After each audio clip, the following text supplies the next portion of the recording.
Žinote, vyrai yra kaip parkavimo vietos. Geriausi užimti, likę per maži. Paklausykite manęs patyrusios, jei galite, imkite jauną, nes ar taip nesubręsta. O dabar leiskite pristatyti 3 geriausias pagrindinių vyrų vaidmens nominacijas. Dėmesio į ekranus. Geriausių metų aktoriumi pretenduoja tapti Juozas Budraitis.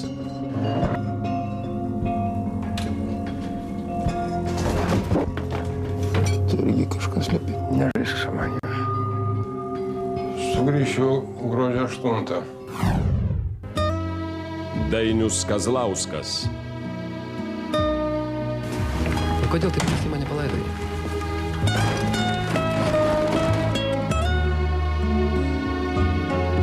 Skaudu. Audriau, skubėk lėtai. Aktorių duetas Ramūnas Rudokas ir Kęstutis Jakštas. Taigi mes kolegos, Silvestras? Nežinau, aš apie tai niekada nepagalvoju. Wow. Mes kolegos. Mes kolegos darbe.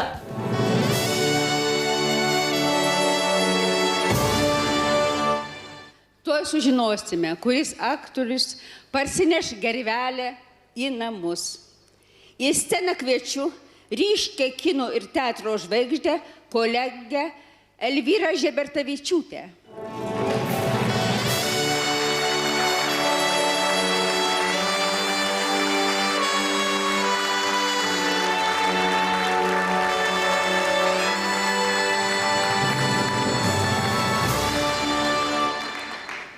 Labas vakaras, susijaudinau, kol praėjau šitą takelį. Senai vaikščiojau jau po sceną, tai kažkaip tai net ir rankos truputėlį virpa. Labai džiaugiuosi, kad mūsų kinas atsigauna, kad ir sunkiomis sąlygomis, bet labai daug naujų talentingų veidų, naujų žmonių įsilieja vėl ir duok Dieve ir toliau, kad taip kinas eitų į priekį. Labai linkiu šito. O dabar pažiūrėsim, kas čia parašyta. Geriausias metų aktoriaus vaidmuo – aktorių duetas.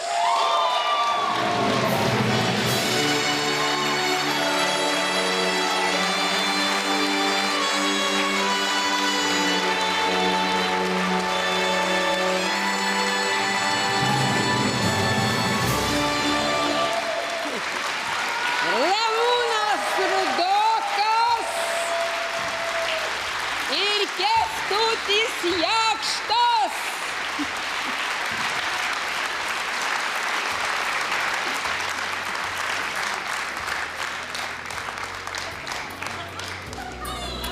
Nu tai kaip čia abiems dabar, laikykite būdų. Negaliu vienas imt. Kęstuti, aš už kaklo. Ačiū. Neslėpsiu, tai tiesiog pritrenkė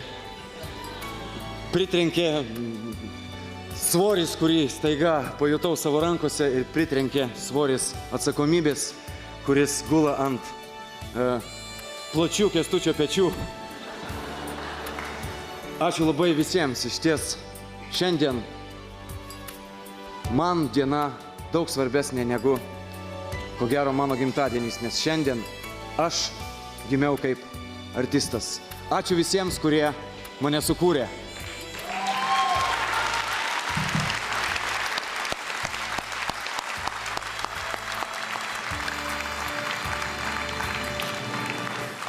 Jeigu leisit, aš trumpai čia turiu pasirašęs kalbą. Nieko savo trumpai, 2 mašinraščio lapai. Kadangi labai jaudinosi, tai taip jau priimta, kad per visus didelius apdovanojimus reikia padėkoti. Būtina padėkoti ir pirmiausia dėkoju jo didenybei atsitiktinumui. Kad taip atsitiko, jog mes susitikom su mano supratimu, vienu iš geriausių, genialiausių jaunosios kartos režisieriumi Emiliu Vėlyviu. Surūkėm po pakelį cigarečių, įdavė scenarijų ir nuo to viskas prasidėjo.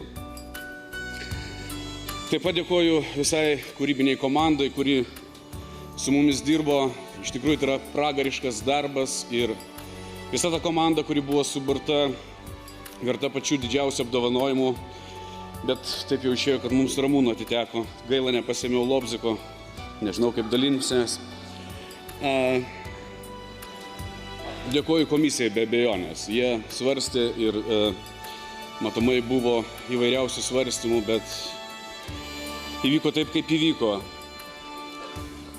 Kaip nepadėkosi patiems artimiausiams. Tai pirmiausia dėkoju savo babai, kuriai dabar jau 93 ir jinai suka jau savo filmus.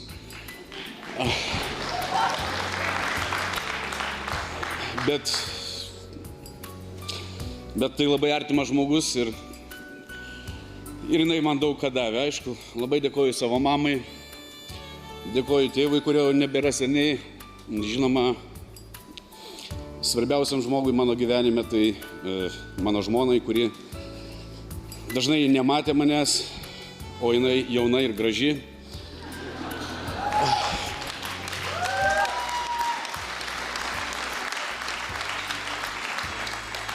Savo dukrom, atsiprašau, kad toks blogas tėvas, bet aš pasistengsiu kada nors. Taip pat, kaip bebūtų keista, dėkoju puikiam menininkui Andriui Mamontovui, kada jisai skrendant lėktuvu iš gastrolių, eilinių gastrolių, pasakęs, žinai, sako, nors ir neturi visiškai laiko, bet bandyk filmuotis. Kada tavo sekantis filmas? Taip ir atsitiko. Dėkoju tau, Andriau. Aišku, svarbiausiam savo partneriui, kine, Ramūnui, su juo nemažai mes suvalgėm druskos, jos jau daug ir išdžiūvė yra, jau monumentalūs paminklai, bet